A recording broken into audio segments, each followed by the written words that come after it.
Jæja Helga, sigur annan daginn í röð fyrir Ísland, hlýtur að vera sátt. Já, mjög. Hvað er að skapa þetta fyrir Ísland í dag, heldur þú? Hvað er að skapa þetta fyrir Ísland í dag? Við bara mættum ekki viðkvæmar í hennar leik og vorum heppin og bara sterkar, börðumst. Þið eru undir meira en minna í þessu leik, en þú virðist koma hjá okkur í fjórða leikluta. Hver er lykillinn að halda trúnni allan leik? Við bara, bekkurinn var geggjaður að öskra og proppa og svo bara loksins fór þetta að detta niður. Fjórði leiklutinn, þið eru að pressa allan völl og eru að stela fullt af boltum.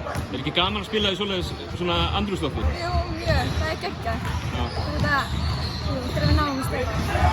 Eins og ég sagði, 2 leikir í röð, það verða Svíþjóð á morgun. Hafið þið eitthvað náðu að skoða þær? Já, þær eru hörkuduglegar.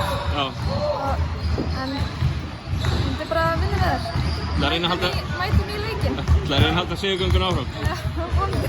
Frábært. Takk.